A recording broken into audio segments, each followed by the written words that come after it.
सुकृताची जोडी जोडी बौद्ध सुकृताची जोडी जोडी बौद्ध सुकृताची जोडी म्हणून विठ्ठली विठ्ठली विठ्ठली आवडी म्हणून विठ्ठली विठ्ठली विठ्ठली आवडी तो हा विठ्ठल बरमा बरमा तो हा माधव बरमा म्हणून विठ्ठली विठ्ठली विठ्ठली आवडी म्हणून विठ्ठली विठ्ठली विठ्ठली आवडी ओ हा विठ्ठल बरमा बरमा तो हा विठ्ठल बरमा सर्व सुखाचे आगर सर्व सुखाचे आगर सर्व सुखाचे आगर सर्व सुखाचे आगर सर्व सुखाचे आगर बाप रखुमा बाप रखुमा बाप रखुमा रखुमा रखुमा बाप रखुमा देवी वर तो हा विठ्ठल बरवा तो हा माधव बरवा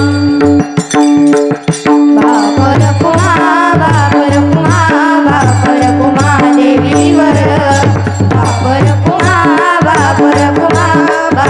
कुमा देवीवर ओ हा विठ्ठल बरवा बरवा तो हा माधव बरवा हरी जय जय राम कृष्ण हरी जय राम हरी जय जय राम कृष्ण हरी जय राम कृष्ण हरी जय जय राम कृष्ण हरी जय राम कृष्ण हरी जय जय राम कृष्ण हरी जय जय राम कृष्ण जय जय राम कृष्ण हरी जय जय राम जय राम कृष्ण हरी जय राम कृष्ण हरी जय राम कृष्ण हरी जय जय जय राम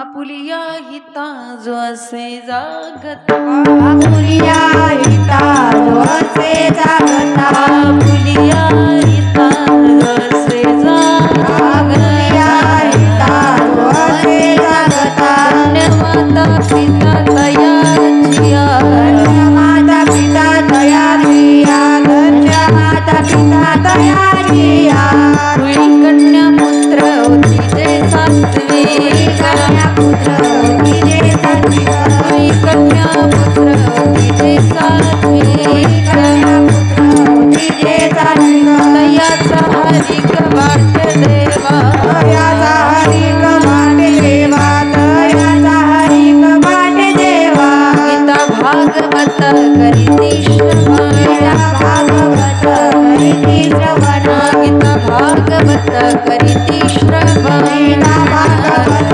करीती श्रवण अखंड चिंतन विठोबाचे अखंड चिंतन विठोबाचे अखंड चिंतन विठोबाचे कुळी कन्या पुत्र होती जे सात्विक कन्या पुत्र होती जे सात्विक हा कुळी कन्या पुत्र होती जे सात्विक कन्या पुत्र होती जे सात्विक तयाचा हरिक वाट देवा हरिक वाटे देवा तयाचा हरिक वाटे देवा तुका म्हणे मज घडोत्याची सेवा म्हणे मज घडोत्या हा तुका म्हणे मज घडोत्याची सेवा म्हणे मज घडोत्या तरी माझ्या दैव पार नाही हरी माझ्या दैव पार नाही हरी माझ्या दैव पार नाही कुळी कन्या पुत्र होती जे सात्विक कन्या पुत्र होती ते सात्विक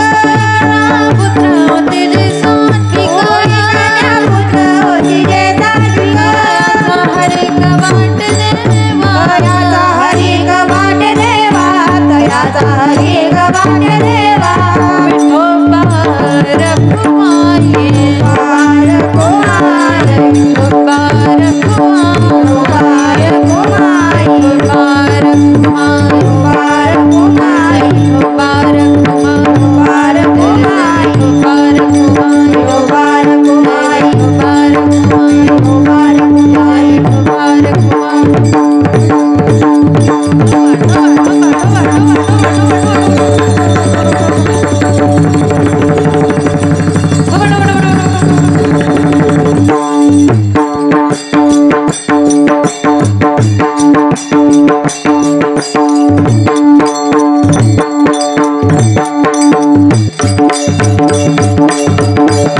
आपुली आहे ता जोसे जागता आपुलिया हिता जो असे जागता धन्य माता पिता तयाचिया कुळी कन्या पुत्र होती जे सात्विक तयाचा हरिक वाटे देवा गीता भागवत करीती श्रवण अखंड चिंतन विठोबाचे कुळी कन्या पुत्र होती जे सात्विक तयाचा हरिक वाटे देवा तुका म्हणे मज घडो त्यांची सेवा तरी माझ्या दैवा पार नाही कुळी कन्या पुत्र होती जे सात्विक तयाचा हरिक वाटे देवा महायोग पीठे तटे भीमरत्या वरं पुंडलिकाय दातुं मुनींद्रैः समागत्य तिष्ठन्तमानन्द कंदम परब्रह्मलिंगम भजे प्रथम नमन दुसरे चरण संताची त्यांच्या कृपादाने कथेचा विस्तार बाबाजी सद्गुरुदास तुका जयांच्या केली स्मरण होय सकल विद्यात सदीकरण तेची वंदो श्री चरण श्री गुरुचे नमस्कारून आता ओम नमो ज्ञानेश्वरा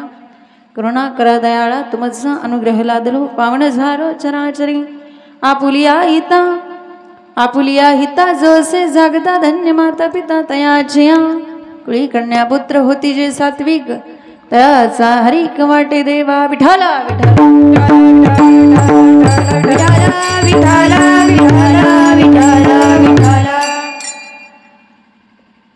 प्रस्तुत प्राप्त प्रसंगी प्राप्त स्थळी कीर्तनरूपी सेवेकरता घेतलेला भंग भूतलावरती जन्माला आलेल्या जड जीवांचा उद्धार करण्यासाठी आपला देह अखंडपणे झिजवणारे संतश्रेष्ठ जगद्गुरु जगद्वंदनीय श्रीमंत श्री तुकोबाराय यांचा सर्वांच्या परिचित आणि 4 चरणाचा असा अभंग या ठिकाणी सेवेसाठी विठाला विठाला विठाला विठाला विठाला विठाला विठाला विठाला अभंगावरती चिंतन मांडण्यापूर्वी अल्पसा परिहार देणं महत्त्वाचं आहे।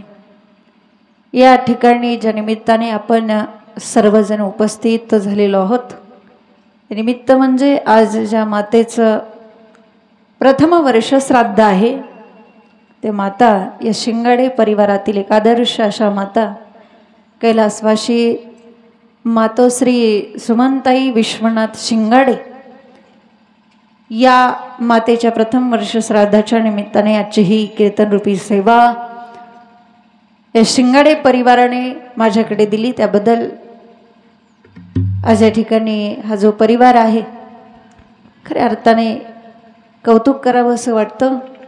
भाग्यवंता घरी भजन पूजन त्याची वाट पाहे रघुनंदन। आपल्या मातेच्या वर्ष श्राद्धाच्या निमित्ताने असं काहीतरी कार्यक्रम करावा असा संकल्प त्यांच्या डोक्यामध्ये आला। हे त्यांच्या मातेने वडिलांनी त्यांच्यावरती केलेले संस्कार आहेत।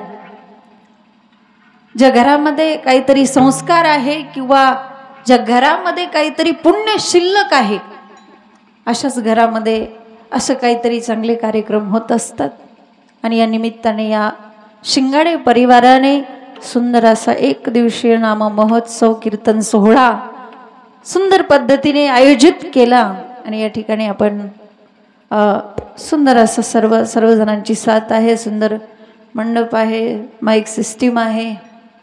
त्यानंतर आमच्या कीर्तनासाठी साथ देणारे आमचे बंधू जीवन महाराज धायगुडे तसेच आपल्या संस्थेतीलच आपल्याच सर्व विद्यार्थिनी गायन करण्यासाठी ज्या 2 मुली उभ्या आहेत त्या आमच्या संस्थेचं भूषण आमच्या संस्थेतील आमच्या तृप्तीताई आमच्या सायलीताई खूप सुंदर पद्धतीने या ठिकाणी सर्वांची साथ आहे।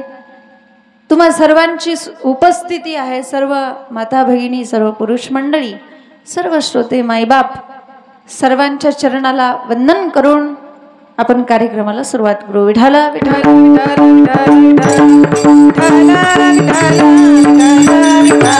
विठाला ट्रबल पूर्ण वाढवा डेली कमी करा गेन द्या। विठाला विठाला विठाला विठाला विठाला विठाला। खऱ्या अर्थाने आपण आता अभंगाला सुरुवात करणार आहोत पण त्या अगोदर ज्या निमित्ताला अनुसरून हा अभंग सेवेसाठी घेतलेला आहे.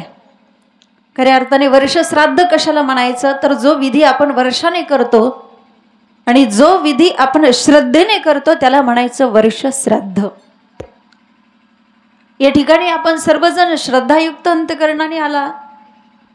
आणि दुसरं कारण असं आहे की आपल्या मायबापांचे आपल्यावरती अनंत उपकार असतात आणि त्या उपकारातून उतराई होण्यासाठी केलेला थोडासा प्रयत्न, केलेला अंशतः प्रयत्न म्हणजे वर्ष श्राद्धाचा विधी. विठाल विठाल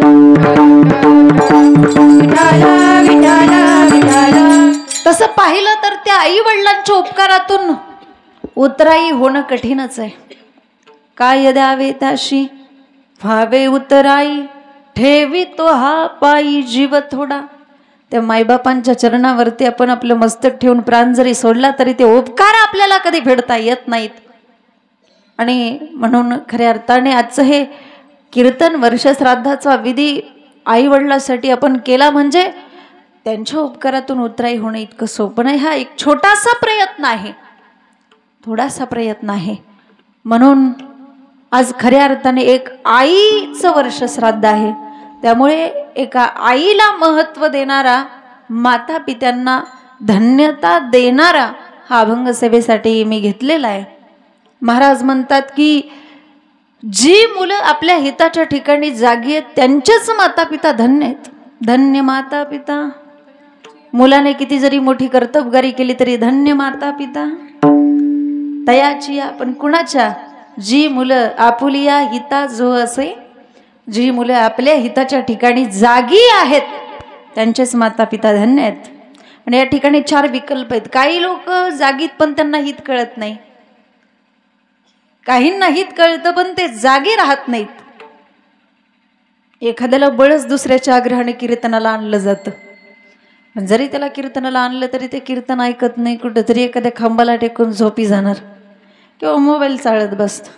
म्हणजे इथलं नाही सांगत बरं का, मी बऱ्याच ठिकाणचे अनुभव आहेत. म्हणून या ठिकाणी आल्यानंतर हित कळतंय पण हिताच्या ठिकाणी जागा नाही. एक वर्ग असा आहे ज्याला हितही कळत नाही आणि तो जागाही राहत नाही. म्हणजे अशी काही लोक समाजामध्ये आहेत की ते म्हणतात पुण्य म्हणजे भुलताप आणि पाप म्हणजे धमकी. हा बुवा लोकांचा धंदा आहे. पण जोपर्यंत जगायचंय, जोपर्यंत मज्जा करायची आहे, तोपर्यंत त्याला हितही कळत नाही, तो ते हिताच्या ठिकाणी जागाही राहत नाही. पण महाराज म्हणतात आपुलिया हिता, ज्याला हितही कळतं आणि ते त्या हिताच्या ठिकाणी जागेही राहतात, धन्य माता पिता, त्याचे माता पिता धन्य आहेत. थोडं लक्ष देऊन ऐका. लक्ष आहे ना, लक्ष दिलं तर अभंग समजतो, लक्ष नाही दिलं तर डोक्यावरून गेल्याशिवाय राहत नाही. पहिल्यांदा प्रश्न निर्माण होतो या ठिकाणी. महाराज म्हणतात की तुम्ही आपल्या हिताच्या ठिकाणी जागे राहा. मग जागे राहणं म्हणजे काय? जागे राहणं म्हणजे काय? रात्रीचं झोपायचं नाही. मग काय अर्थ सांगितलं महाराजांनी? जागे राहणं म्हणजे काय? मी तुम्हाला एक उदाहरण सांगते. जर समजा एखादा उमेदवार निवडणुकीसाठी उभा राहिला आणि उभा राहिल्यानंतर आपण सगळे काय म्हणतो की तो उभा राहिला. काय म्हणतो? उभा राहिला. मग याचा अर्थ असा आहे का की तो कधी खाली बसतच नाही? बसतो ना. पण आपण सगळे काय म्हणतो की तो उभा राहिला. मग उभा राहणं म्हणजे काय? तो उभा राहणं म्हणजे तो त्या कार्यासाठी तत्पर आहे. तसं या ठिकाणी जागे राहायचंय म्हणजे परमार्थ करण्यासाठी तत्पर राहायचं आहे. विठ्ठल विठ्ठल विठ्ठल विठ्ठल विठ्ठल. जागे राहायचं म्हणजे परमार्थ करण्यासाठी. आता बऱ्याच ठिकाणी ह्याच्या बाबतीत माणसं झोपलेलीच आहेत ना. व्यावहारिक बाबतीत जागे आहेत पण परमार्थिक बाबतीत जर विचार केला तर झोपलेलोच आहोत आपण. त्यामुळे संत महात्म्यांनी आपल्याला बऱ्याच ठिकाणी जाग करण्याचं काम केलं. मोठा जागे भारी हाता स्मरण करा पंढरीनाथा, भावी चरणी ठेवा माथा, चुकवी व्यथा जन्माच्या. बऱ्याच ठिकाणी त्यांनी आपल्याला जाग करण्याचं काम केलं. मग कोण म्हणतं की आपण जागे नाही? आपण पण जागे आहोत, पण कशासाठी? वाढावे संतान, ग्रही व्हावे, धनधान्य ल्यावे, खावे बरे असावे सदैव, हेची करी हाव संसारी बस. खायला चांगलं पाहिजे, ल्यायला चांगलं पाहिजे, कपडे चांगले पाहिजे, वस्त्र दागिने. मग याच्यासाठी तर प्रत्येकाची धावपळ आहेच की. पण जागं राहिलं सांगितलं म्हणजे कशासाठी? आता प्रत्येकाला असं वाटतं की आपण श्रीमंत व्हावं, प्रत्येकाला असं वाटतं की आपण पुण्यवान असावं, प्रत्येकाला असं वाटतं आपल्याबरोबर कोणाची भांडण तंटे नसावीत आणि आपलीही कोणासोबत नसावीत. म्हणजे प्रत्येकाला असं वाटतं की आपण निर्भय असावं, आपल्याला कुणाचीही भीती नसावी. पण महाराज सांगतात, जर तुम्हाला श्रीमंत व्हायचं असेल तर दारिद्र्याचा नाश करावा लागतो. जर तुम्हाला पुण्यवान व्हायचं असेल तर आधी असलेल्या पापाचा नाश करावा लागतो. जर तुम्हाला भांडण तंटे टाळायचे असतील तर वाजवीपेक्षा जास्त बडबड कमी करावी लागते. आणि जर तुम्हाला निर्भय राहायचं असेल तर आपल्या हिताच्या ठिकाणी जागं राहावं लागतं. कारण उद्योगाने दारिद्र्याचा नाश आहे, जपाने पापाचा नाश आहे, मौनाने कलहाचा नाश आहे, आणि जिथं जो जागा आहे तिथं भीतीचा नाश आहे, भीतीचा नाश आहे. म्हणून सावध तो सुखी. सावध राहिलं पाहिजे, सजग राहिलं पाहिजे. सावध राहणं हाच तर खरा धर्म आहे, बरोबर. म्हणून महाराज सांगतात या ठिकाणी, तुम्ही जागे राहा, पण जागी राहण्याची सुद्धा एक मर्यादा आहे. माणसाने कुठपर्यंत जागं राहिलं पाहिजे याची पण मर्यादा तुकोबारायांनी आपल्याला सांगितलेली आहे. दिवा विझून गेला, तेलाचं दान काय उपयोगाचं आहे का? आता चोर पळून गेले, सावध राहून आता काय उपयोगाचं आहे का? नाही. तसं वेळ निघून गेली, आता जागे राहून काहीही उपयोगाचं नाही. जागी राहण्याची सुद्धा मर्यादा आहे. काही काही लोक जागी राहतात पण वेळ निघून गेल्यानंतर. बघा, तुम्ही एका माणसाचं घर पेटत होतं आणि घर पेटत असताना त्याच्या मुलांनी त्याला बाहेर बोलवलं, बाबा घर पेटतंय बाहेर या. नाही नाही, अगोदर टिकावा ना. आपण घर पेटतंय, अरे एकदा सांगितलेलं कळत नाही का? टिकावा ना. अगोदर आपण आड खोदू आणि पाणी लागलं म्हणजे मग घर विजू. असंच काही काही जणांचं होत. हे तसं हास्यास्पद आहे. माणसाने जागं राहिलं पाहिजे, परमार्थ केला पाहिजे, पण कधी? तरुणपणात का म्हातारपणात? बोलत चला. तरुणपणात ना तुम्ही बिंदास बोला. हे काही कीर्तन नाही असं समजा, हे आपली चर्चा सुरू आहे असं समजा. आई मी तुमच्यासाठी नवीनच, पण तुमचं आमचं मिळून करायचं कीर्तन, बरोबर. तर माणसाने परमार्थ केला पाहिजे, पण तो तरुणपणात केला पाहिजे का म्हातारपणात? काही काही लोकांनी तर ते परमार्थ जप तप दान धर्म म्हातारपणावर ढकलून दिले. आणि जर म्हातारपण नाही चाललं तर काय करायचं? परमार्थ कधी करायचं? म्हणजे तुम्हाला माहिती आहे का तुम्ही कधी मरणार आहात? पुढच्या क्षणाची गॅरंटी आपण देऊ शकत नाही. आपल्याला माहित नाही आपण कधी मरणार आहात. आपलं आयुष्य निश्चित नाही. म्हणून जोपर्यंत आहात तोपर्यंतच परमार्थ करून घ्या, तोपर्यंतच परमार्थ केला पाहिजे. म्हणून परमार्थ म्हातारपणात नाही. मी असं म्हणत नाही की वयस्कर लोकांनी कीर्तनाला यायचं नाही किंवा कीर्तनामध्ये उभं राहायचं नाही टाळ घेऊन, असं म्हणत नाही मी.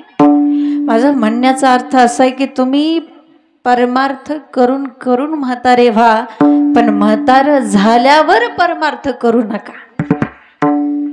परमार्थ तरणा भाग्यवंत नटे हरी कीर्तनात.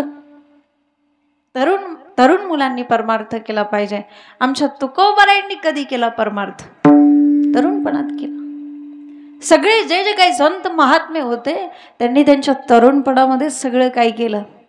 गाथा लिहिली तुकोबारायांनी, ज्ञानोबरायांनी ज्ञानेश्वरी, ज्ञानोबरायांनी तर किती किती दिवस किती कालावधीपर्यंत राहिले आपल्यामध्ये, परंतु थोड्या वयामध्ये भरपूर काय आपल्यासाठी करून ठेवलं. म्हणून माणसाने जोपर्यंत आहात तोपर्यंतच जीवनामध्ये परमार्थ केला पाहिजे. कारण आयुष्य कुणासाठी थांबत नाही. आयुष्य जात आहे पहा, काळ जपत असे महास्वहिताचा घोर वाहा, ध्यानी रहा श्रीहरीच्या. आयुष्य कोणासाठी थांबत नाही. एक गृहस्थ आजारी पडला. आजारी पडल्यानंतर डॉक्टरांनी त्याला सांगितलं की आता तुम्ही काही जास्त दिवसाचे राहिलेला नाही.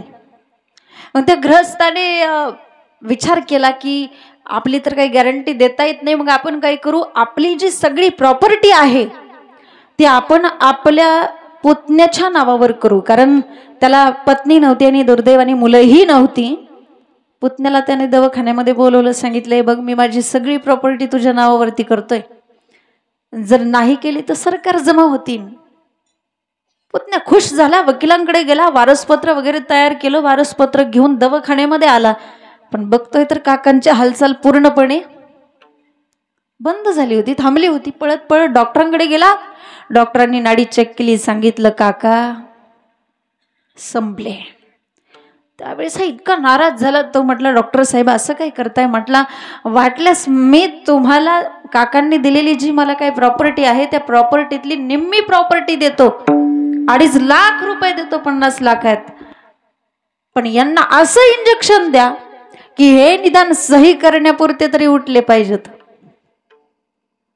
डॉक्टर म्हटले आता यांना मीच काय पण वरचा पण उठवू शकत नाही, कारण त्याचं आयुष्यच तेवढं होतं. म्हणून आयुष्य कुणासाठी थांबत नाही. आणि त्यामुळे महाराज सांगतात जोपर्यंत आपलं इंद्रिय रूपी घर चांगलं आहे, म्हातारपण लांब आहे, आयुष्य थांबलेलं आहे, तोपर्यंत जो आपल्या हिताच्या ठिकाणी जागा आहे त्याचेच माता पिता धन्य आहेत. अभंगाच्या प्रथम चरणात होती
सा ग ग ग सा ग ग ग सा म म सा म म द द द म द द द नि द प म ग रे सा नि सा नि सा दा नि दा नि प द म प ग म रे ग प म ग रे सा नि सा नि सा दा नि दा नि प द म प ग म रे ग प म ग रे सा प म ग रे प म ग रे प म ग रे सा धन्य माता पिता दयाचिया धन्य माता पिता दयाचिया मुळी गडऊत होती ते रात्री ग मुळी गडऊत होती ते रात्री ग मुळी कन्यापुत्र होते ते सात्री ग मुळी कन्यापुत्र होते ते सात्री ग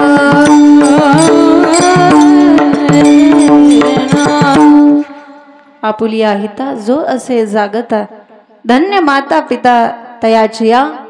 महाराज म्हणतात जी मुलं आपल्या हिताच्या ठिकाणी जागेत त्यांचेच माता पिता धन्य आहेत.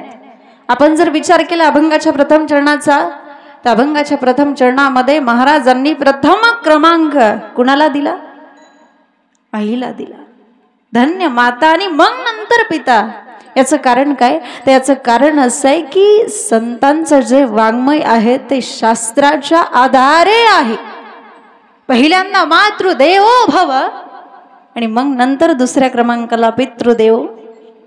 पहिल्यांदा आईला क्रमांक दिला आणि दुसरं कारण असं आहे की बाळावरती महत्वाचे संस्कार घडवण्यामध्ये पहिला क्रमांक कोणाचा आहे? आईचा आहे. थोडं पुढं सरून बसा. सरा पुढं.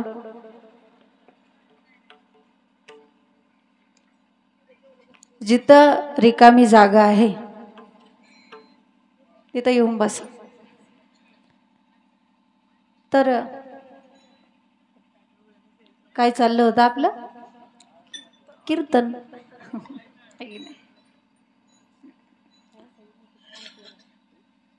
पहिला क्रमांक आईला का?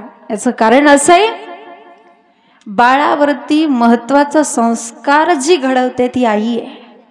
सगळ्यात पहिल्यांदा मुलावरती संस्कार कोणाचे होतात? आईचे होतात, मातेचे होतात, ज्याला आपण गर्भसंस्कार असं म्हणतो.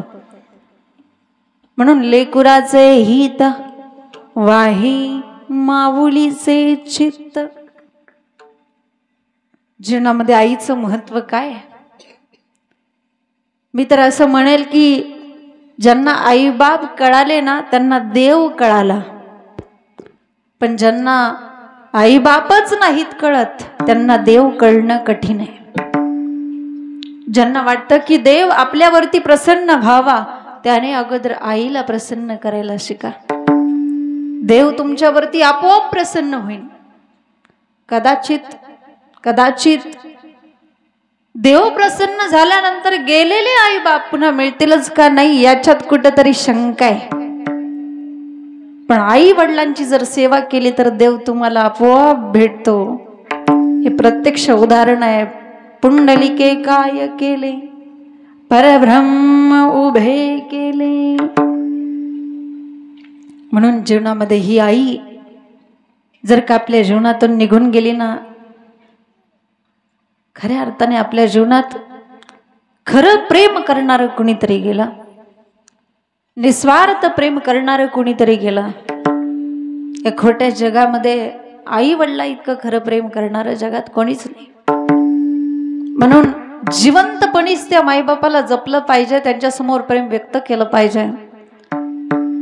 नाहीतर जिवंतपणी जर आपण त्यांना व्यवस्थित बोलू सुद्धा शकत नसेल तर मेल्यावरती रडून उपयोग काय? ज्या आईने ज्या वडिलांनी आपलं संपूर्ण जीवन आपल्यासाठी जाळलं, मी तुझ्यासाठी जीवन जाळिले रे बाळा, तूने नाही पाणी पाजिले. मी तुझ्यासाठी जीवन जाळिले रे बाळा, तूने नाही पाणी पाजिले. मेल्यावरती रडतो कशाला, उगीच ताण नको देऊ घशाला, नको देखावा दाव जगाला, नाही खर्चला कधी रुपया दुधाला, मी तुझ्यासाठी प्राण सोडिले रे बाळा, तुने नाही पाणी पाजिले, मी तुझ्यासाठी जीवन जाळिले रे बाळा, तुने नाही पाणी पाजिले, माझ्या कुशीतला असूनी तू बाळा, माझ्या जीवाचा तू बनलास काळ, जीवनभर तुझे पुरविले लाड, राहुनी अर्धपोटी साज सकाळ, मी तुझ्यासाठी डोळे झाकिले रे बाळा, तुने नाही पाणी पाजिले, मी तुझ्यासाठी जीवन जाळिले रे बाळा, तुने नाही पाणी पाजिले. ज्या आई वडिलांनी आपलं संपूर्ण जीवन आपल्यासाठी जाळलं, व्यतीत केलं, जीवनामध्ये जिवंतपणे त्यांना जपणं अतिशय महत्त्वाचं असेल. म्हणजे मायबापाला जपण्यासाठी असं काही लागत नाही, ते काही तुमच्याकडे 1-2 लाख रुपये मागत नाहीत. फक्त दिवसातून त्यांना 2 प्रेमाचे आपुलकीचे शब्द जरी बोलला, आई तू बरी आहे का, वडिलांना विचारा बाबा तुम्ही कसे आहेत, बाबा तुम्ही जेवले का, बस त्या आई बापाचं पोट भरत असतं. काय परमार्थ करण्याची गरज आहे हो. घरामध्ये जर आपण व्यवस्थित राहू ना तर परमार्थ करण्याची काही गरज नाही, मला तर असं वाटतं. म्हणून जीवनामध्ये हे माईबाप जेव्हा आपल्या जीवनातून निघून जातात त्यावेळेस किती आई आई करा, कितीही बाबा बाबा करा, माती आड गेलेले माईबाप तुम्हाला नंतर ह्या डोळ्यांना पाहायला सुद्धा मिळणार नाहीत.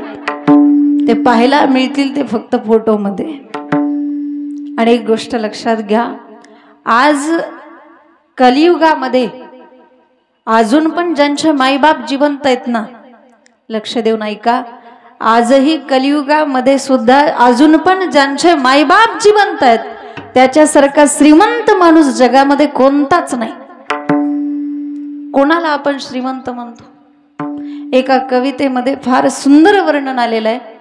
स्वामी तिन्ही जगाचा आई विना भिकारी, आई म्हणून कोणी आईस हाक मारी, ती हाक ऐकानी हो,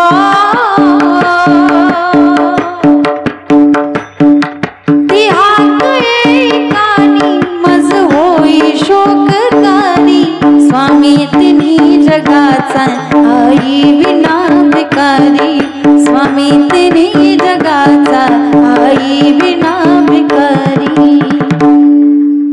स्वामी तिन्ही जगाचा आई विना भिकारी. म्हणून हे वात्सल्य, हे प्रेम एकदा आई निघून गेल्यानंतर तुम्हाला भेटू शकणार नाही. माता भगिनी, तुम्ही किती जरी दमून भागून तुमच्या माहेरी गेला आणि तुमच्या म्हाताऱ्या आईने नुसता असा गालावरून जरी हात फिरवला, बरं वाटतं की नाही हो? कारण आईच्या स्पर्शामध्ये तेवढी ताकद असते. आणि आणखी एक गोष्ट अशी आहे की माता भगिनींसाठी, तुम्हाला दिवाळीच्या सणाचा आनंद कुठपर्यंत, कुठपर्यंत? जोपर्यंत तुमच्या माहेरामध्ये तुमची आई आणि तुमचे वडील जिवंत आहेत तिथपर्यंत. तुमची आई गेली, तुमच्या दिवाळीचा आनंद संपला. म्हणून जीवनामध्ये ही आई, या आईचं प्रेम पुन्हा पुन्हा मिळू शकणार नाही. आणि ज्याला अजूनही मिळत आहे, अजूनही आपल्या सहवासामध्ये आईबाप असतील तर त्यांना खऱ्या अर्थाने जपण्याचा प्रयत्न करा, त्यांचं महत्त्व समजावून घ्या.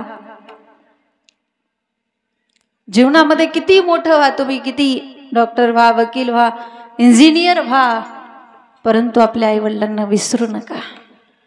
मला तर असं वाटतं जे शिकून मोठे झाले ना तेच आईबापाला म्हातारपणात सन्मान देत नाही, मान देऊन बोलत नाहीत, अपमान करतात.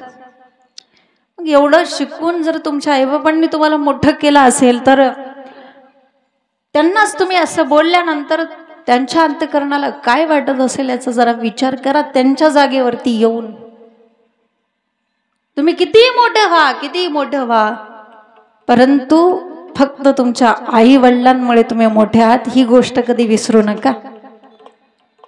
म्हणून महाराज म्हणतात, कर्तबगारी जरी मुलाची असली तरी धन्य माता पिता. अरे जगातलं सगळ्यात मोठं अधिष्ठान म्हणजे आई. आई तुझ्या मूर्तीवाणी या जगात मूर्ती नाही. आई तुझ्या मूर्तीवाणी या जगात मूर्ती नाही. अनमोल जन्म दिला गाय तुझे उपकार फिटणार नाही. अनमोल जन्म दिला गाय तुझे उपकार फिटणार नाही.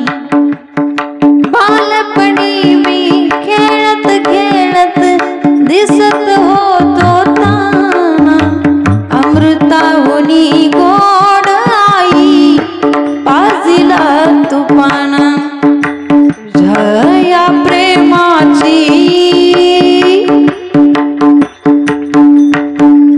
तुझ्या या प्रेमाची कधी जाणीव झाली नाही. अनमोल जन्म दिला गाय तुझे उपकार फिटणार नाही. अनमोल जन्म दिला गाय तुझे उपकार फिटणार नाही. शाळेतून घरी येताना मुलगा जर शाळेत गेला असेल आणि तो जर लवकर घरी नाही आला, सगळ्यांची लेकरं घरी आली, माझं लेकरू अजून घरी कसं नाही आलं, काही झालं तर नसेल, काही अडचण तर आली नसेल. नाही ते विचार, नाही त्या शंका त्या आईच्या मनात यायला लागतात. आणि जिथं शंका असते तिथंच प्रेम असतं बरं का. आणि मग ती आई प्रत्येकाच्या घरी जाऊन विचारते, शाळेतून घरी येताना कधी उशीर मला होई. गल्लोगल्ली पाहत फिरशी मला तू आई. तुझ्या या उपकाराची तुझ्या या उपकाराची कधी जाणीव झाली नाही. अनमोल जन्म दिला गाय तुझे उपकार फिटणार नाही. अनमोल जन्म दिला गाय तुझे उपकार फिटणार नाही.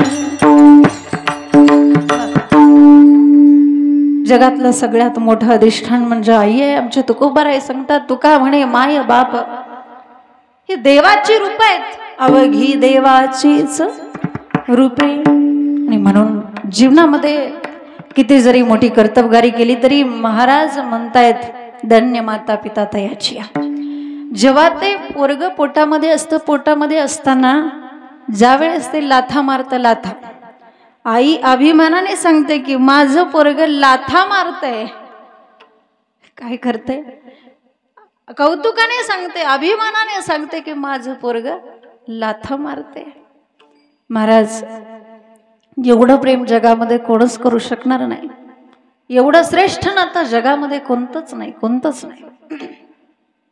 सबसे बड़ी है माँ पगले, सबसे बड़ी है माँ. माँ से बढ़कर कोई नहीं रे. माँ से बढ़कर कोई नहीं रे. देती है दुआ, देती है दुआ रे. पगले सबसे बड़ी है माँ. पगले सबसे बड़ी है माँ. जगातलं सगळ्यात मोठं नातं, जगातलं सगळ्यात श्रेष्ठ नातं कोणतं असेल तर ते म्हणजे आई. पहिला क्रमांक आईला आहे, दुसरा क्रमांक वडिलांना आहे.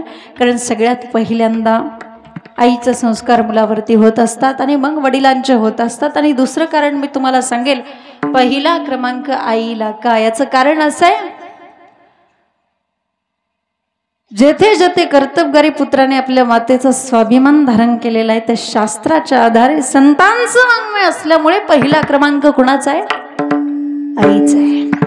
जेव्हा धनुष्यभंग झाला आणि धनुष्यभंगाचा आवाज ऐकून परशुरामजी ते दिशेने आले.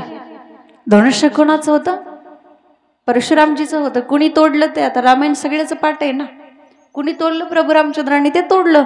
आणि जेव्हा परशुरामजीने ते धनुष्याचे तुकडे पाहिले त्यावेळेस परशुरामजीचा क्रोध अनावर झाला आणि परशुरामजी म्हणतायत जनक राजाला, जना जल्दी पता है धनुष्य किसने तोड़ा है? जिसने वो धनुष्य तोड़ा होगा उसको समाज से विलग करना, वरना सबकी हत्या कर डालूंगा. जनक राजा शांत आहेत, लक्ष्मणजी क्रोधामय आहेत, रामचंद्र प्रभू शांत आहेत. पण रामचंद्र प्रभू विचार करतायत की आपला सासरा आपलं नाव सांगणार नाही का? कारण तो त्याच्या मुलीच्या कुंकवाचा प्रश्न आहे. म्हणून स्वतः प्रभू रामचंद्र परशुरामजीच्या पुढे गेले, नतमस्तक झाले आणि मुखातून उद्गार निघाले, नद संवदन भंजनिहारा हो गई एक दास तुम्हारा. परशुरामजी, धनुष्य भंग करणारा एक तुमचा सेवकच असेल ना? नहीं राग, ओ तो खतरनाक शत्रु है हमारा. असं म्हटल्यानंतर लक्ष्मणजी विश्वामित्राच्या जवळ उभे होते आणि सहजच बोलता बोलता लक्ष्मणजी म्हणतायत की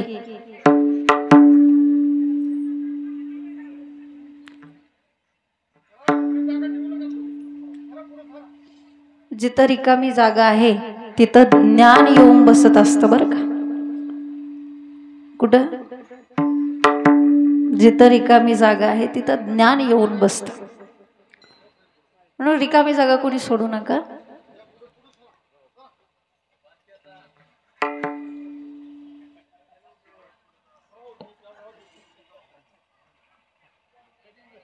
पाठीमागून येणारी काही लोक असतील अजून, त्यांना पाठीमाग बसण्यासाठी जागा करा. म्हणून मध्ये जागा सोडू नका. पाठीमागच्या लोकांना जागा करा. त्या ठिकाणी लक्ष्मणजी विश्वामित्रजीच्या जवळ उभे होते आणि लक्ष्मणजी सहजच म्हणतायत विश्वामित्रजींना की गुरुदेव, तुम्ही चांगल्या माणसासोबत माझ्या भावाची म्हणजे रामचंद्र प्रभूंची मुलाखत घडवून आणली नाही. कारण माझा भाऊ रामचंद्र प्रभू किती शांत आणि म्हातारे किती रागीट, तिथं मीच असायला पाहिजे होतो गुरुदेव. कोण म्हणताय? लक्ष्मणजी. लक्ष आहे ना? लक्ष्मणजी म्हणतायत की तिथं मीच असायला पाहिजे होतो. विश्वामित्रजीला वाटतं हे लक्ष्मणाचंच काम आहे म्हणून ते म्हणतात, जाओ लक्ष्मण.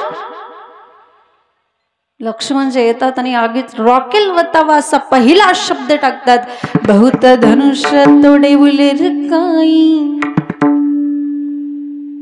लक्ष्मण जी म्हणतात, अरे हमने तो बचपन में ऐसे काही कमठे तोड डाले हैं.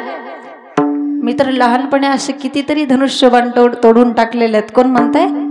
लक्ष्मणजी म्हणतायत. आता मात्र परशुरामजीचा क्रोध आणखी अनावर झाला. हातामध्ये परशु घेतला आणि लक्ष्मणजीच्या अंगावरती धाव घेतली. ए बच्चा, अपनी माँ की गोद खाली करना चाहता है?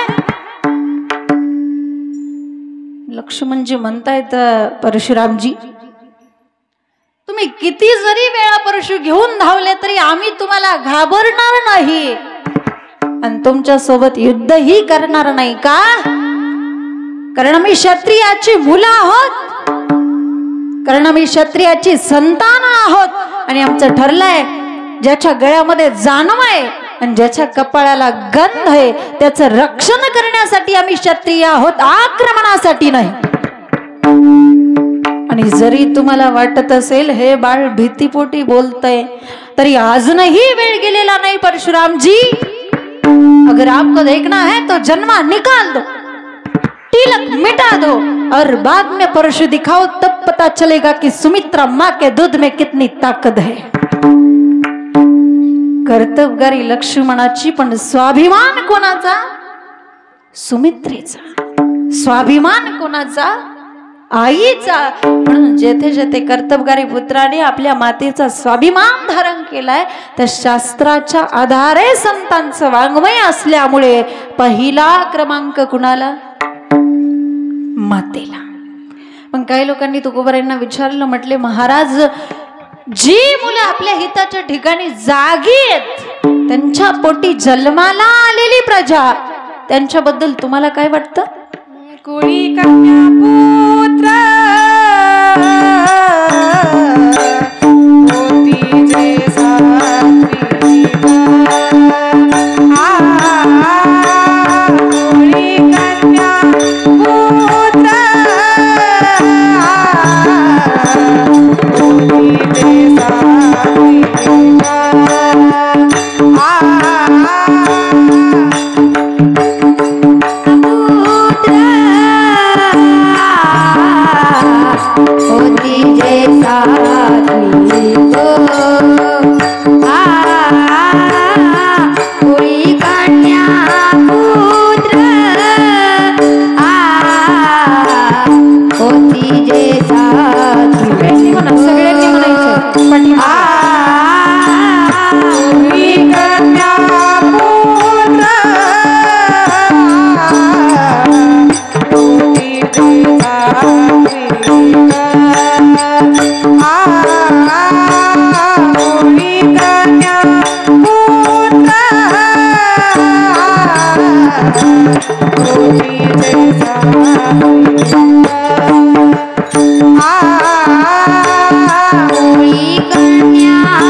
बोल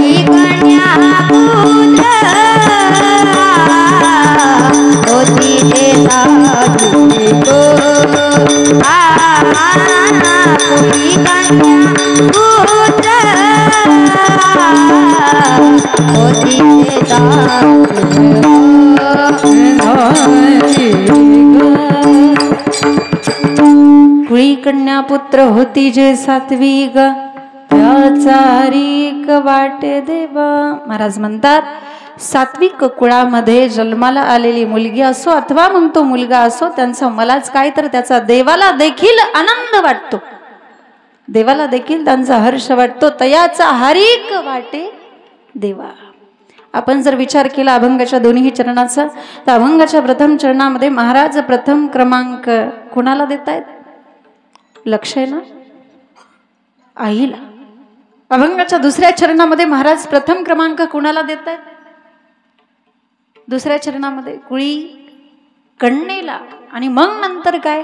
पुत्र. वास्तविक आपण जर विचार केला तर जास्त आनंद माणसाला पुत्र झाल्यावर होतो, बरोबर ना?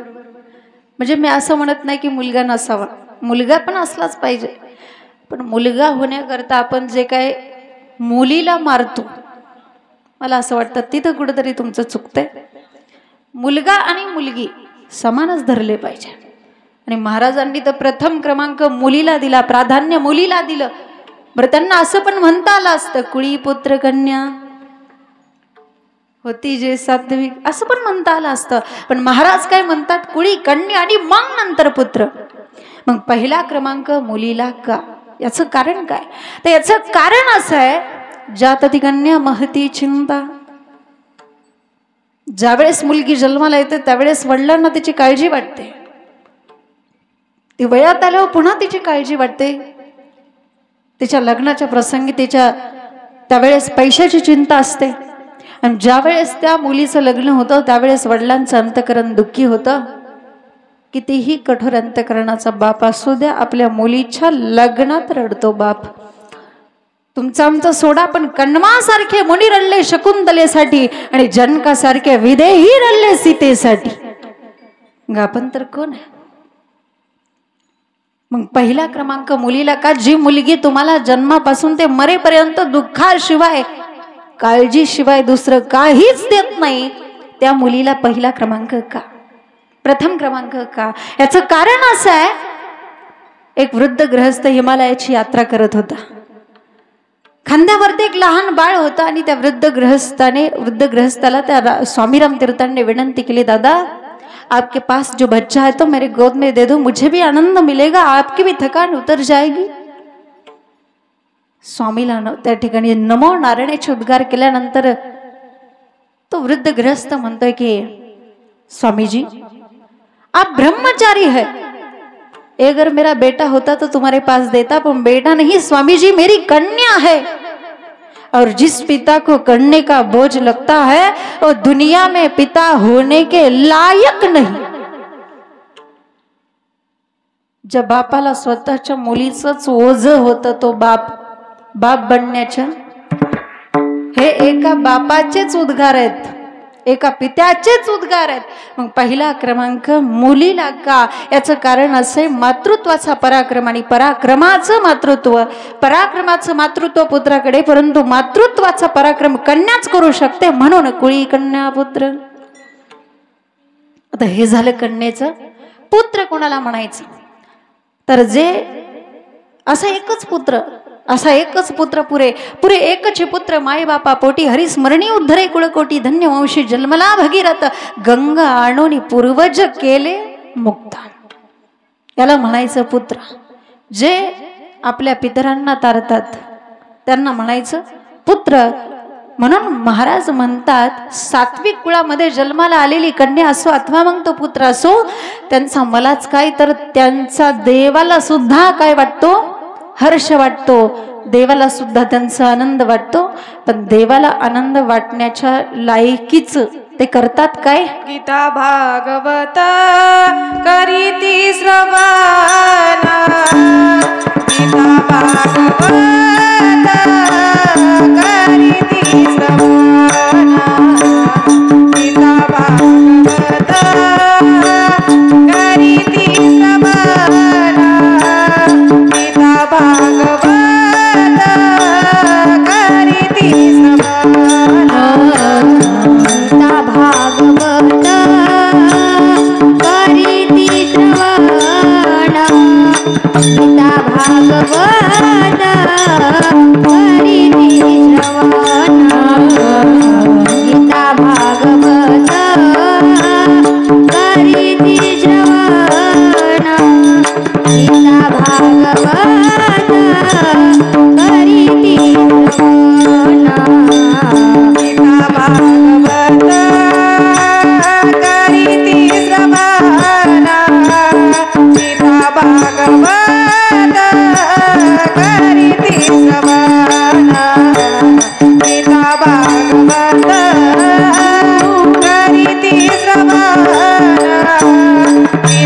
भागवत करीती श्रवण गीता भागवत करीती श्रवण गीता भागवत करीती श्रवण गीता भागवत करीती श्रवण गीता भागवत करीती श्रवण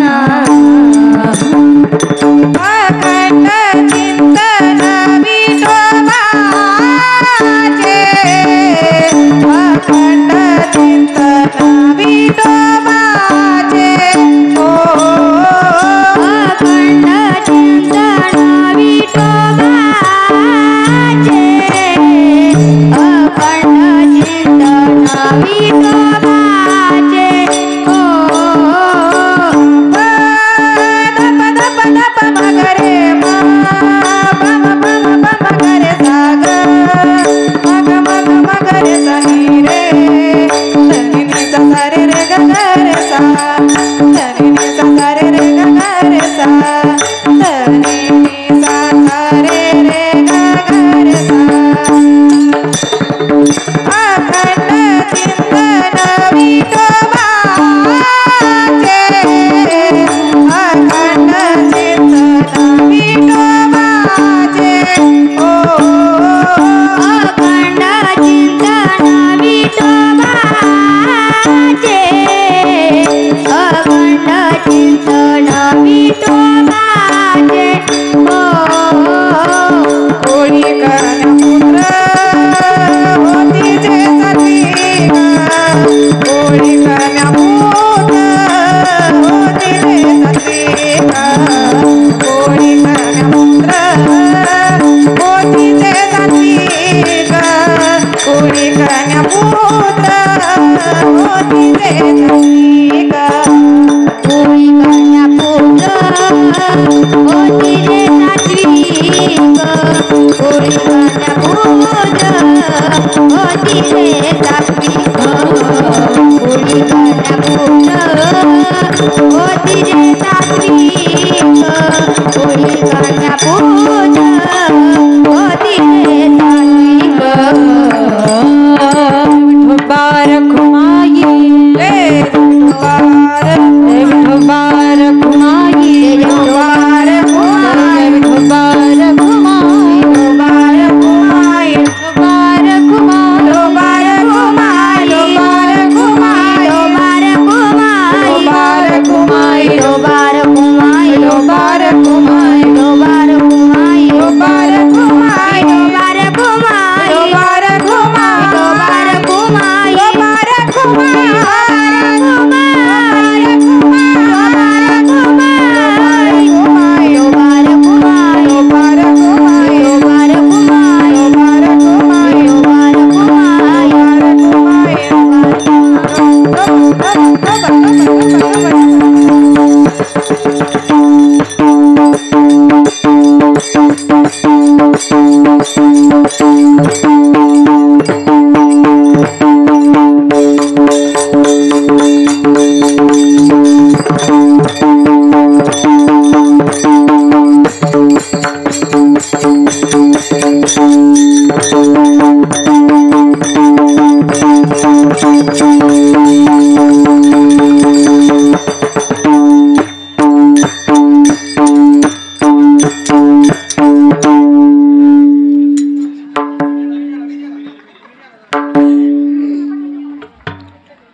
आपुली আহিता जोसे जागता धन्य माता पिता तयाचिया कुळी कन्या पुत्र होती जे सात्विक तयाचा हरिक वाटे देवा गीता भागवत करीती श्रवण अखंड चिंतन विठोबाचे कुळी कन्या पुत्र होती जे सात्विक तयाचा हरिक वाटे देवा।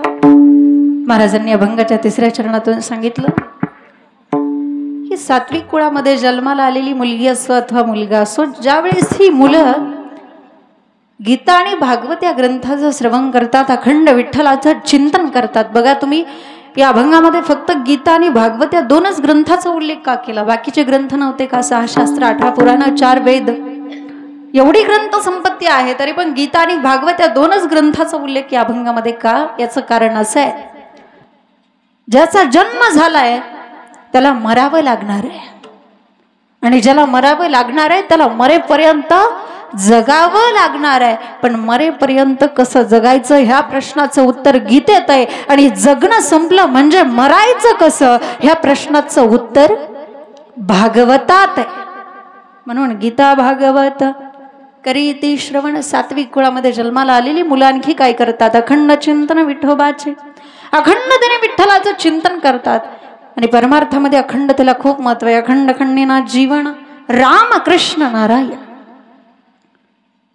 म्हणून जीवनामध्ये ज्याचा जन्म झालेला आहे त्याला मरण हे निश्चित आहे, आणि मरणाच्या बाबतीत वशिलेबाजी चालत नाही बरं का. बाकी कुठेही चालेल पण इथं चालत काय? वशिला. वशिला म्हणजे काय? वशिला म्हणजे काय कळतंय पण सांगता येत नाही. मी तुम्हाला सांगते.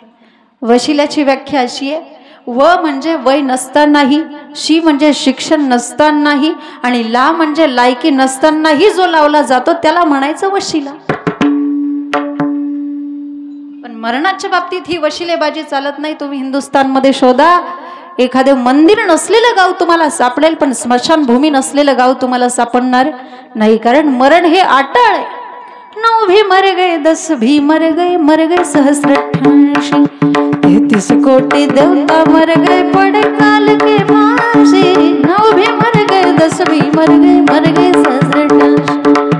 उपजते नाशते पुनरपिदिशे घटिका यंत्र जैसे परिभ्रमेगा.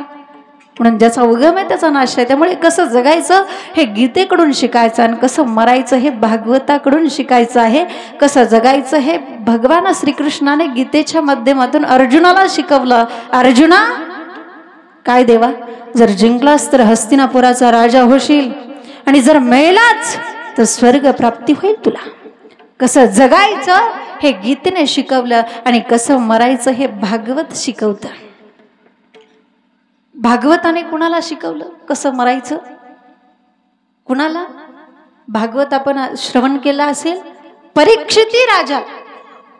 परीक्षिती राजा किती दिवसाचा होता? 7 दिवसाचा होता. आणि 7 दिवसानंतर त्याला शाप होता की तू तक्षक नावाचा सर्प चावून तुझा मृत्यू होईल. परीक्षिती राजा 7 दिवसाचा होता. आपण सगळे किती दिवसाचे? आपण पण 7च दिवसाचे. आपल्याकरता 8 दिवसाची योजना आहे का?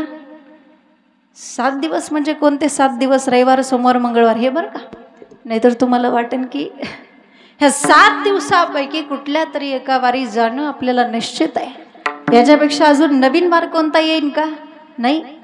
परीक्षिती राजाचा मृत्यू सर्पदंशाने झाला रे. आपला पण मृत्यू सर्पदंशानेच होणार आहे. संसाराला सर्प असं म्हटलेलं आहे. मनोनिरसलो संसारा सर्प हा विघार पांढरा. ऑलरेडी आपल्याला सगळ्यांना साप चावलेला आहे. काय झालंय? साप चावलेला आहे.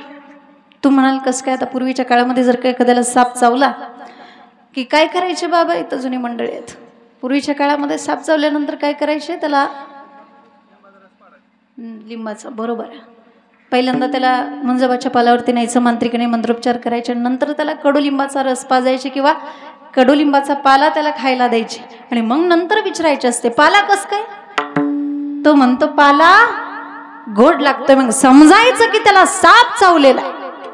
तसं संसार कडू आहे तरी पण तो आपल्याला गोड लागतोय, आणि परमार्थ गोड आहे तरी पण तो आपल्याला कडू लागतोय. याचाच अर्थ आपल्याला काय झालंय? बरोबर ना? आणि जहर चांगलंच भिनलंय. मौली म्हणतात विषय विषयाचा परिपाडू गोड परमार्थ लागे कडू. कडू विषय तो गोडू जीवाशी झालं. संसार कडू आहे पण गोड काय? तर त्या विठ्ठलाचं नाव गोड आहे, जे आपण अखंडतेने घेतलं पाहिजे. गोड तुझे रूप, गोड तुझे नाम, देई माझं प्रेम सर्व काळ. आणि म्हणून जी मुलं गीता आणि भागवत या 2 ग्रंथांचं श्रवण करतात आणि अखंड विठ्ठलाचं चिंतन करतात, महाराज म्हणतात की अशा मुलांची सेवा मला घडावी.